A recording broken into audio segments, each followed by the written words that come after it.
भगवत मार्ग शरणागति से होता है। शरणागति की जिम्मेवारी प्रभु की होती है, तो काहे को बोझा ला दे जिम्मेवारी का, दे दो प्रभु के नाम। आप नाम जप करो और उनकी तरफ देखो। देखो नाथ, ये मकान आपका है, ये हृदय आपका है, ये जीवन आपका है। यदि इसमें काम है तो आप निकालो, मेरे बस की बात नहीं। और इसमें प्रेम है तो आपका रखा हुआ है, इसमें मेरे गर्व का विषय नहीं। ये मस्ती का जीवन, अलमस्ती आ जाएगी, मस्त राम बन जाओगे। वास्तविक फकीरी आ जाएगी गृहस्थ में होते हुए।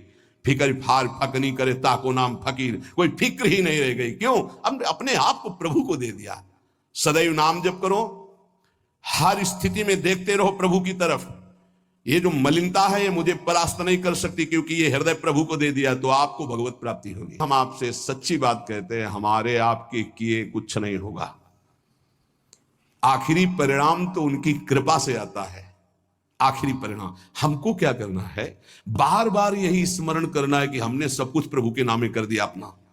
जो भूल चूक से रह गया उसको भी कर दो। ये सब भागवतिक हो जाने पर ही इसमें भगवान की दिव्य लीला, भगवान के दिव्य रूप का प्रादुर्भाव होता है। जिसमें आप अपनापन रखेंगे वही भगवत प्राप्ति में बाधा पहुंचा देगा। आप अंदर से बात समझो, कोई साधना भगवत प्राप्ति नहीं कराती। आपको मजाक लगेगा, ये हम करके बता रहे हैं। भगवत प्राप्ति कहीं अपनापन न रह जाए तो अभी हो जाए। शरीर में सत्संग के द्वारा प्राप्त विवेक रूपी कैंची से सारा अपनापन काट दीजिए और प्रभु के चरणों में दे दीजिए। जैसे हो, जहां हो, जो भी हो, वही भगवत प्राप्ति हो जाएगी। पर इतना ममता जोर की आपके शरीर में और शरीर संबंधी और भोगों में कि आप काट नहीं पा रहे। इसीलिए जहां हो, जैसे हो, अपने आप को प्रभु के हवाले कर दो, संभाल लेंगे।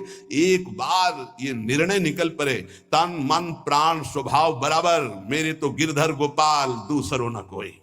सवाल हल, अनंत जन्मों का प्रश्न शांत हो जाएगा। बस समझ लीजिए, तन मन प्राण स्वभाव जो भी कुछ है बराबर, मेरे तो गिरधर गोपाल दूसरो न कोई। ये सब और इसका परिणाम, मेरे तो गिरधर गोपाल दूसरो न कोई। दूसरो न कोई, न मन न तन न प्राण न स्वभाव न कोई अपना। अभी भगवत साक्षात्कार हो जाए। ये जन्म प्रभु के लिए दे दो, फिर देखना निहाल हो जाओगे, परमानंद में मस्त हो जाओगे। यही परमानंद का मार्ग है। इसलिए नाम नाम नाम, इसके लिए हम नहीं छूट देंगे अपनी जिह्वा को ना अपने मन को। हमसे और कुछ बने चाहे ना बने, हम बोलेंगे राधा राधा। आगे की बात प्रियाजू देखें, उनके प्रीतम देखें, राधा राधा कहेंगे। चाहे हमको यमुना जी की तरफ ले चलो, चाहे छठीकरा की तरफ ले चलो, जिधर मतलब चाहे बाम ले चलो, चाहे दाएं ले चलो, चाहे पूरब ले चलो, चाहे पश्चिम ले चलो, हम बोलेंगे राधा ही राधा। अब आपको देखना है कि आप किधर घुमा के हमें ले जाते हो। आज से अपने जीवन की बागडोर, जैसे अर्जुन ने अपने रथ की बागडोर दे दी श्री कृष्ण को, ऐसे जीवन की बागडोर हम प्रियाजू को देते हैं। हे प्रियाजू, हे करुणामयी। पक्का वृंदावन में बैठ के कहते हैं, अपने लोग सब बैठे हैं, प्रार्थना सामूहिक होती है नहीं, उसी से भगवान का अवतार होता है। जब समस्त देवता, ब्रह्मा जी, शंकर जी सब मिलके, तो सब यहां हैं, किसी की कमी नहीं है यहां, समझ लो। यहां शिव भी हैं, यहां जीव भी हैं, यहां श्यामा भी हैं, यहां श्याम भी हैं, उनके प्रेमी भी हैं, उनके विरोधी भी हैं, सब हैं यहां। सभा तभी पूर्ण होती है, बगीचा तभी पूर्ण माना जाता है। ये ना कहा जाए कि इसमें ये नहीं है। नहीं, बबूल भी है, गुलाब भी है, नाना प्रकार के सुगंधित फूल खिले हुए उनकी बगिया है। वृंदावन की भूमि में बैठकर हम प्रार्थना करते हैं कि हमारे जीवन की बागडोर लाडली आपके हाथ में। झूठ ही सही, अब आपके घर में आके आपने ही बुलाया है, आपके घर में कह रहे संभाल लेना। अब इज्जत की बात हमारी नहीं आपकी है। हमारी क्या इज्जत है? क्यों? हम लोग तो वैसे ही खोए पड़े। क्या है इज्जत? आपकी है, आप इतने महान हैं और हम आपकी शरण में हैं। और हमारा भरोसा नहीं कि रहे कि ना रहे शरण में। बातें बनाना अलग बात होती, शरणागति का निर्वाह करना उन्हीं के बस की बात है, हमारे बस की बात है। बड़े बेईमान हैं अपने लोग। श्री जी से कहेंगे कि आपके सिवा हमारा कोई नहीं है, आपको हमने अपना जीवन। और यही बात कितनों से कह चुका है, यही बात कितनों से, कि उनका नहीं हुआ, आज यहां कहेगा, फिर किसी और से कहेगा।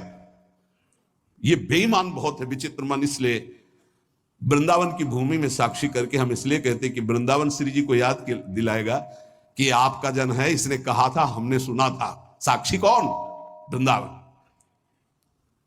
केवट जब कह रहा है कि अगर चरण धुलवाना है महाराज तभी नाव में बैठा लेंगे, चरण नहीं धुलवाना तो नाव में नहीं बैठा लेंगे।